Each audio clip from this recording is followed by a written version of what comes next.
Hai voglia di rinnovare casa ma non vuoi imbatterti in una ristrutturazione? Beh, c'è la possibilità di usare il cartongesso. Ci sono almeno 7 modi diversi di usare questo materiale davvero utile e versatile. Vediamoli in questo video.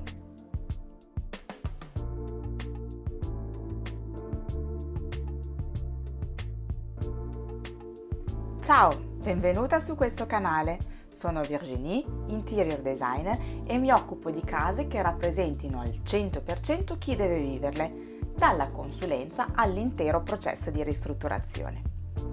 Entriamo nel vivo dell'argomento vedendo prima di tutto che cos'è il cartongesso.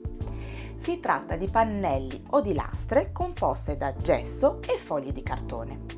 Hanno una larghezza standard di 120 cm e un'altezza che va da 200 ai 350 cm. Lo spessore è variabile a seconda dell'utilizzo, anche se il più diffuso è quello da 13 mm circa. Esistono lastre anche con buone proprietà di isolamento acustico e termico, oppure ignifughe o ancora idrorepellenti. L'utilizzo di questo materiale presenta diversi vantaggi. La lavorazione è facile e veloce grazie a questi pannelli. Non c'è bisogno di malta. I pannelli, che si possono tagliare anche con un semplice cutter, vengono avvitati ad una struttura di acciaio zincato. Le fughe poi saranno stuccate e il tutto sarà preparato per essere dipinto come un normalissimo muro. La sua facilità di posa lo rende utile anche per nascondere degli impianti ed evitare così di dover fare delle tracce nei muri, oppure per livellare eventuali imperfezioni o spigolo. 2. La pulizia.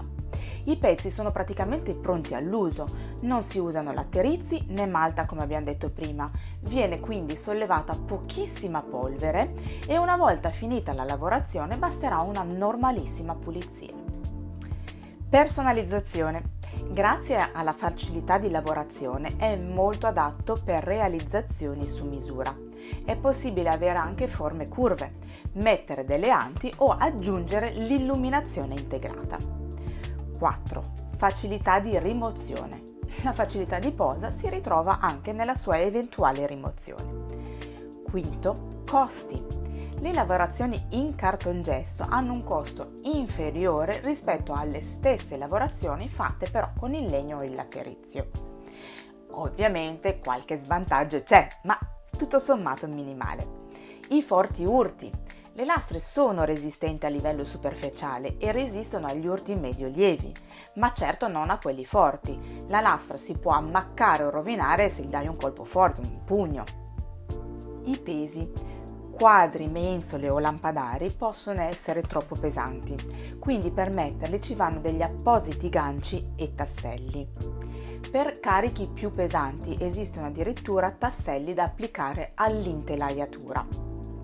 Ok, ora che abbiamo visto cos'è e quali sono i vantaggi e gli svantaggi del cartongesso, vediamo anche come utilizzarlo in casa. Uno degli utilizzi più comuni è il controsoffitto. Una controsoffittatura in cartongesso abbasserà ovviamente il soffitto e permetterà l'utilizzo di faretti incassati o di strisce a LED. Ottimo l'utilizzo nelle zone di passaggio o magari per dividere otticamente due funzionalità diverse che sono in uno stesso spazio, come per esempio l'open space cucina e soggiorno oppure l'ingresso che dà direttamente sul living. L'utilizzo di velette. È sempre un utilizzo a soffitto, solo che questa volta non viene ricoperto per intero, ma solo una parte, tendenzialmente la parte perimetrale. È perfetto per creare l'illuminazione ambiente. Potrebbe anche essere un'ottima idea per enfatizzare un soffitto importante, perché potranno essere messe delle strisce a LED che illuminano anche verso l'alto. A seconda della larghezza poi sarà possibile anche mettere dei faretti incassati che puntino verso il basso. La costruzione di pareti.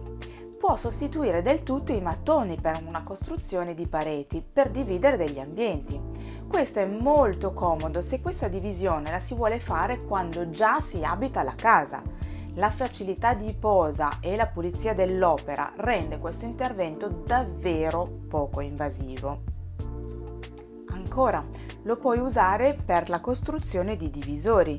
Non sempre per dividere è necessario un'intera parete, a volte basta un muretto oppure una porzione di parete, magari con apertura a giorno, per lasciare passare lo sguardo e la luce.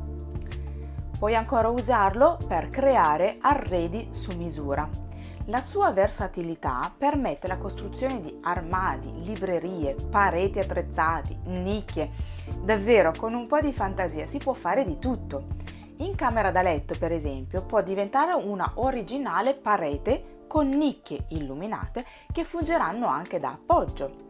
Oppure, se la stanza è grande, si potrà creare una cabina armadio.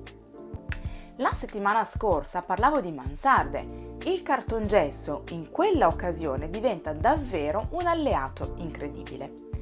Ottimo anche per sfruttare un sottoscala aperto. Puoi usare il cartongesso anche per rivestire un camino. Se hai un camino in casa, rivestirlo con il cartongesso ti darà una allure contemporanea. Se invece non ce l'hai, sempre col cartongesso ti sarà possibile inserirne uno a bioetanolo che non necessita della canna fumaria, ma aggiungerai charme al tuo living. Puoi inoltre creare dei soppalchi, soprattutto nelle case piccole. Sfruttare ogni centimetro è davvero molto importante.